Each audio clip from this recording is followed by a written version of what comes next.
Bismillah, alhamdulillah, wassalatu wassalamu ala rasulillah wa ala alihi wa sahbihi wa mawalah. Masih dina surat Hud ayat ke 28.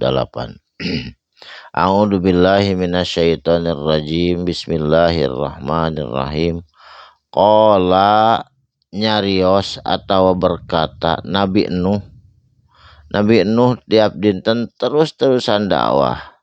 Di antawisna ieu dakwahna Nabi Nuh. Qala, nyarios Nabi Nuh, ya qaumi, hei kaum kami.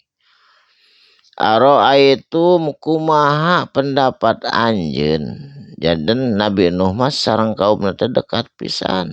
Jiga sobat we kitu babarengan. In kuntu lamun nyata-nyata kuring ala bayinati eta aya nyandak di atas bayinati penjelasan atau nyanak ketentuan mirrobi ti pangeran kuring. Wa atani jeung didatangkeun ka kuring saur Nabi Nuh rahmatan tina pirang-pirang rahmat min indihi ti sisi Gusti Allah. Pa ummiyat mangka disamarkeun eta rahmat dongkapna teu katingali samar da gaib nu karaosna mah nikmat we pamirtos kenging rahmat mah. Alaikum ka anjeun kabeh. Anu jimukumuha atawa kudu maksa kuring ka kabeh jelema hak kana eta keterangan. Henteu.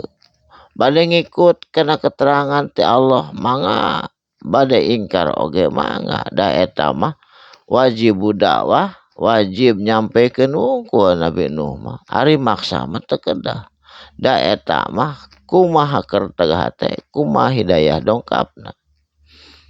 Nabi Nuh wajibna ngan kur nyampekeun unggul. Wa antum jeung ari anjeun kabeh laha kana eta keterangan, kana eta aturan Allah karihuna jiga anu benci pisan, jiga anu ngewa pisan teresep kana hukum-hukum anu dongkapna ti Nabi Nuh. Saterasna kapalih dieu. Nabi Nuh teu liren-liren kana dakwahna waktos harita. Waya qaumi jeung hei kaum kami saur Nabi Nuh la as'alukum henteu ku kami mah henteu menta upah henteu menta buruhan kum ka anjeun alaihi tina ieu seruan janten teh hayang diburuhan Nabi Nuh mah lillahi ta'ala we nyeru so teh henteu hayang diwerenan naon malan tina harta benda.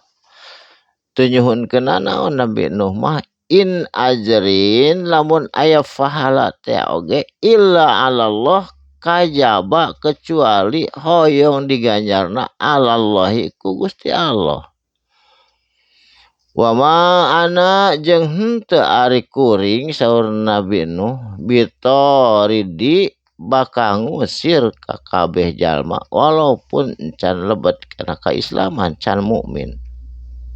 Saterasna alladzina amanu ari itu jalma-jalma iman innahum sanyana ari jalma-jalma iman mulaku bakal dipertemukeun rabbihim jeung pangeranana itu jalma tegasna sareng Gusti Allah di akhirat dipertemukeun kumaha rahmat sareng ganjaran ti Allah kanikmatan di jaumi akhir dipaparinkeun ka jalma-jalma mukmin ku Gusti Allah.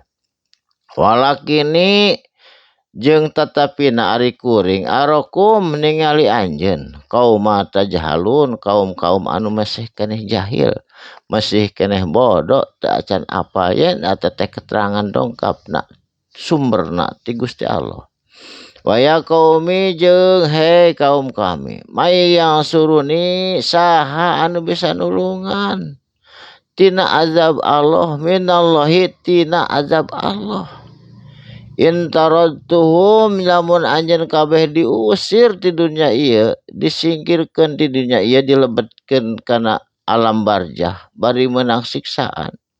Afala tadzakkarun, naha maneh kabeh henteu berpikir yen upami diusir ku Allah di dunia, dilebetkeun ka yaumil akhirat kana poe akhir tegasna alam barzah, keng siksaan dina pakuburan, naha henteu berpikir kadinya.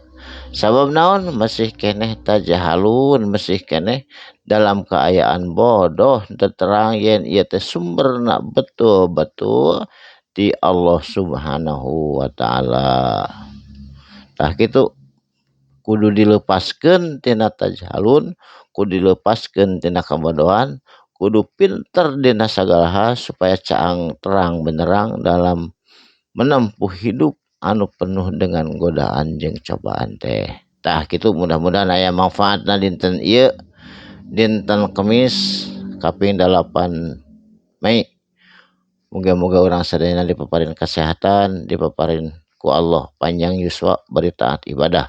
Barakallahu li wa lakum. Shadaqallahul azim. Wassalamualaikum warahmatullahi wabarakatuh.